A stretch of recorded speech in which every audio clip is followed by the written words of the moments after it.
gracefully a weekly oddcast of seriously funny and sometimes raunchy monologues. I'm Carolyn Meyer, and I've got a story for you. Stay with me for episode number 26, My Undocumented Affair with a Famous Writer.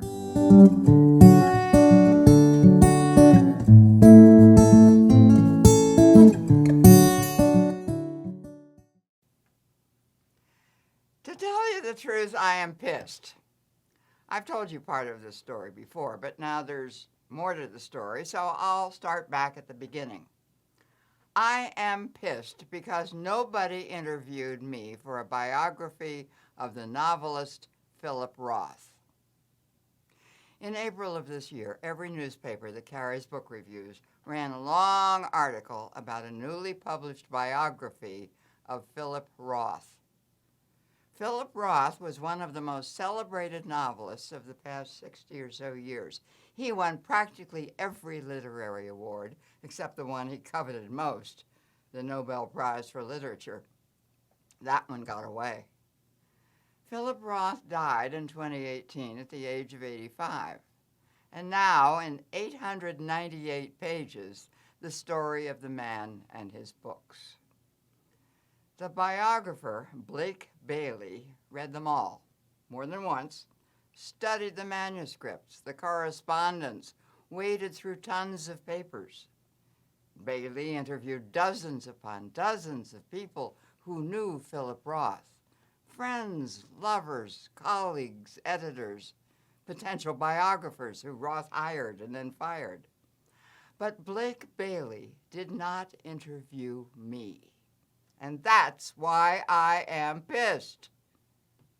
Philip Roth was a graduate of Bucknell University, small liberal arts college, central Pennsylvania. I am also a graduate of Bucknell. I was a freshman when Philip Roth was a senior. And that's where my story begins. I meet Philip Roth when I join Cap and Dagger, the drama society, and I sign up for the costume committee for Arthur Miller's play, Death of a Salesman. It's my first semester at Bucknell. My father was a member of Cap and Dagger when he was a student at Bucknell, and this seems like a good way to get involved in campus life. Philip is playing the role of Biff, Willie Loman's oldest son. My assignment is to put together Philip's costume for this role, starting with his trousers. Philip stands in front of me, and I kneel down in front of him with a tape measure, which I stretch gingerly from crotch to ankle. It seems like a very intimate thing to be doing, especially for a shy, insecure freshman. Why don't I just ask him for the measurement? Hey, Phil, what's your inseam? I have no idea why I didn't ask. It takes roughly 3 minutes because I'm fumbling and he's moving around, not paying attention to me at all. But as a result of this intimate moment, I develop a crush on Philip Roth. I see Philip Roth in the Bison drinking coffee with his fraternity brothers, or sitting alone reading or writing in a notebook. Philip doesn't acknowledge my existence, but that does not deter my fantasies. Philip Roth is Jewish. What would it be like, I wonder, to be married to a serious writer, a serious Jewish writer? My mother would have a fit if I married a Jew. It would not be an exaggeration to say that the family I grew up in, honest, honorable, decent, church-going folks with high moral standards, are anti-Semitic to the depths of their Christian souls. Our family lawyer is Jewish. My mother buys her clothes from a store owned by a Jewish woman. She gets her meat and vegetables from a Jewish grocer. Our family doctor is Jewish. When that Jewish doctor married his Gentile nurse, who worked in his office, his family mourned him as dead. Would Philip Roth's family mourn him as dead if he married me? Would my parents mourn me? My mother doesn't think she's a bigot. She's not prejudiced, she'll assure you. She just believes it's better to stick with your own kind. The thought that I would ever marry Jew is unthinkable. A Jew simply does not fit into our family or my mother's vision of my future. A Jew would be circumcised, wouldn't he? What does a circumcised penis look like? What does an uncircumcised penis look like? I have no idea. I have never seen a penis. I am obsessed with penises. And I am obsessed with Philip Roth. Not only is he an actor, but he's also a writer. He writes short stories for the Bucknell Literary Magazine, of which he is also the editor. I think of submitting a couple of stories. The stories I wrote in high school, the ones I sent off to 17 magazine, and were always returned with a rejection slip. But I'm afraid Philip Roth will reject them too. The Death of a Salesman runs in November, and then all the Bucknellians go home for Christmas. Although Philip Roth would, of course, not be going home for Christmas because, after all, he is a Jew. The Christmas present from my parents that year is allowing me to spend New Year's Eve at the Biltmore Hotel in New York City with my friend Mary Beth, who lives out on Long Island. I visit her and her family for 2 days, and then Mary Beth and I take the train into Manhattan and check into the Biltmore Hotel right next to Grand Central Station. I've read about the Biltmore. There's a clock in the lobby that is a meeting place for writers like F. Scott Fitzgerald, who wrote The Great Gatsby, and J.D. Salinger, who wrote The Catcher in the Rye. That's why I want to stay there. And this is where my fantasy really takes root. The Sammys have a suite in a floor above ours, Mary Beth tells me. We're invited to a party up there after the Times Square ball drop at midnight. The Sammys are members of Sigma Alpha Mu, Bucknell's Jewish fraternity. I've never been invited to a fraternity party, and so this is exciting. And being invited to a Jewish fraternity party is even more exciting. Mary Beth says the Sammys give great parties. Mary Beth has been to a Sammy party with Ed, a Jewish boy she knows from high school. I don't know any Jewish boys. There was only one Jewish kid in my high school, Barbara, and no boys. Barbara goes to Penn State, where her mother hopes that she will meet a nice Jewish boy because there just aren't any in Lewistown. Mary Beth and I eat at the Horn and Hard Art Automat on 42nd Street, where you put quarters in a slot and open a little glass door and get a sandwich or a piece of pie. And then we sit in the lobby of the Biltmore near the clock. And I hope that some famous writer will pass by and I'll recognize him and maybe he'll look at me and smile. Around 11 o'clock, we head for Times Square and join the huge crowd. It's cold, my feet are freezing. Finally, the ball drops from the top of the building and everybody cheers, and now it's 1954. Mary Beth and I head back to the Biltmore and get ready to go up to the Sammy suite for the party. And there I see Philip Roth, the same Philip Roth whose inseam I measured only 3 months ago. I finally get up my nerve and go over to Philip Roth and say, hi. But I don't think he remembers me. In fact, I'm sure he doesn't. I'm Callie. I was on the costume committee for Death of a Salesman. I was responsible for your costume. Oh, yeah, says Philip Roth. I remember you. What'd you say your name is? Callie. Callie is the nickname I decided to use when I got to Bucknell. I intended to start a whole new life with that new name and be a whole different person, full of confidence, sophisticated, witty. Well, how about some champagne, says Philip Roth. I'd love some, I tell him, although I've never drunk anything alcoholic in my life. He brings me something bubbly in a paper cup. Cheers, he says, and I say, cheers, and I sip my champagne. I thought the play was really good, I tell him. Arthur Miller's a good writer, and you were terrific as Biff. Thanks, says Philip Roth, and he pulls a pack of cigarettes out of his pocket and taps one out and offers me one. It's a blue pack. I've never seen this brand. Gauloise, he says. French. Sure, I tell him, although I've never smoked a cigarette. I let him light it, and I hold it the way I've seen Mary Beth and other girls do it. And that makes me wonder, where is Mary Beth? The last I saw her, she was talking to Ed. I haven't seen them for a while. I try to think of something witty to say to Philip Roth. I want to be a writer, too, I finally blurt out.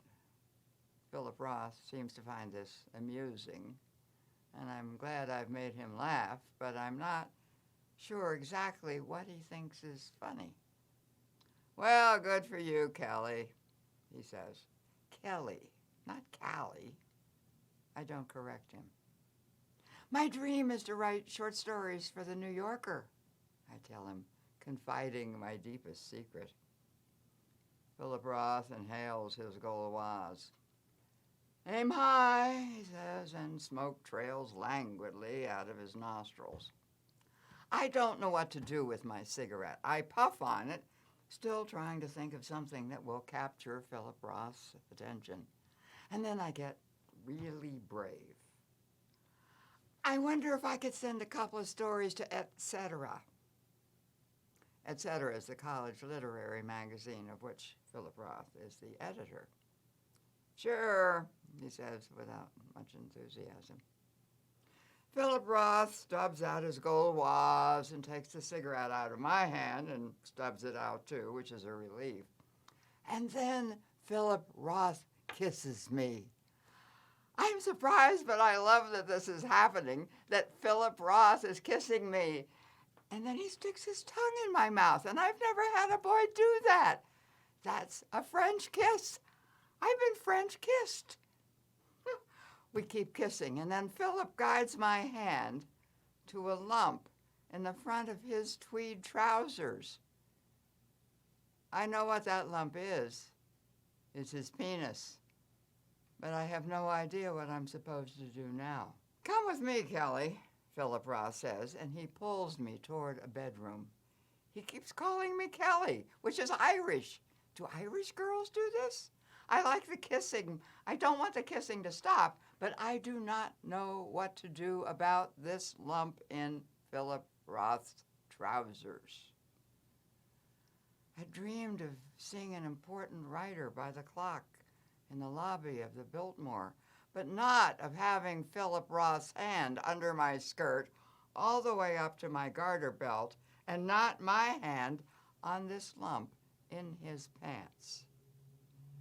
Isn't he supposed to tell me he loves me? But he doesn't. You're a virgin, aren't you, Kelly? Says Philip Roth, as though he's already tired of the whole business. Just jerk me off and go on down to your room. And I, who have been trying to act so sophisticated, so experienced, wail, I don't know how. You'll learn one of these days, says Philip Roth, and he pushes me out the door. I stumble down to my hotel room. Mary Beth is not there. Later she comes in and tells me she and Ed had gone for a walk. I saw you necking with Philip Roth, she says, peeling off her stockings. Did you have fun?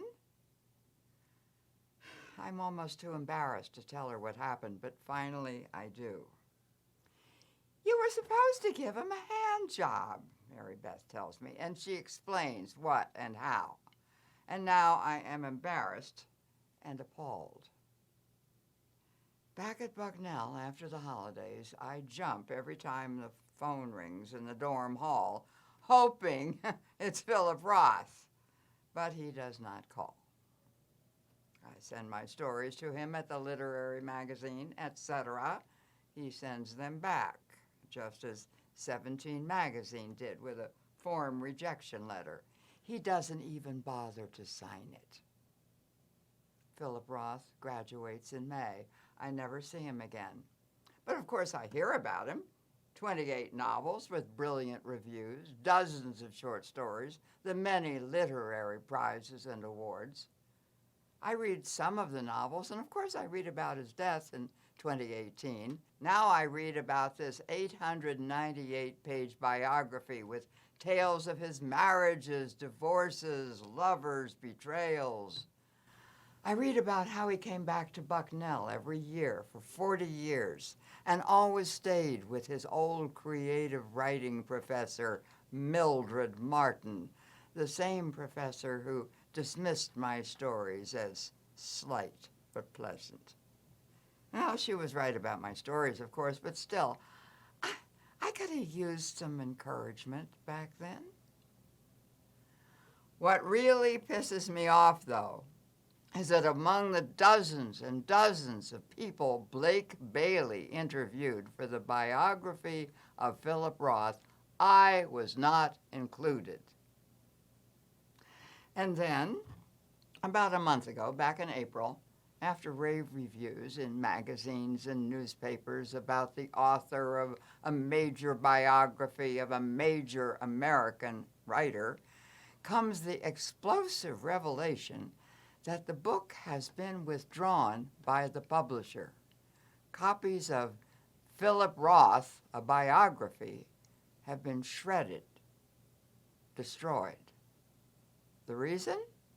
Blake Bailey, author of the biography, now stands accused of sexually assaulting 2 women and behaving inappropriately toward middle school students, all girls, when he was a teacher at a private school in New York. Blake Bailey is now in deep doo-doo. His career has been shredded, as well as the books. Years of work for nothing. The possibility of being found guilty of the accusations against him, and so it doesn't matter anymore that Blake Bailey failed to interview me. Speaking truthfully, though, I wouldn't have had much to tell him. Philip Roth actually never offered me a French cigarette or asked me to give him a hand job at the Biltmore. That whole scene is part of my fantasy. But it is true that I did once measure the inseam of Philip Roth's trousers, and surely that story would have been worth including.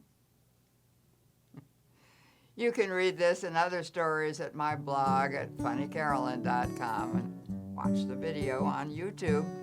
Come back next week for episode number 27, Last Words, Writing My Obituary. I'm Carolyn Meyer, and I'm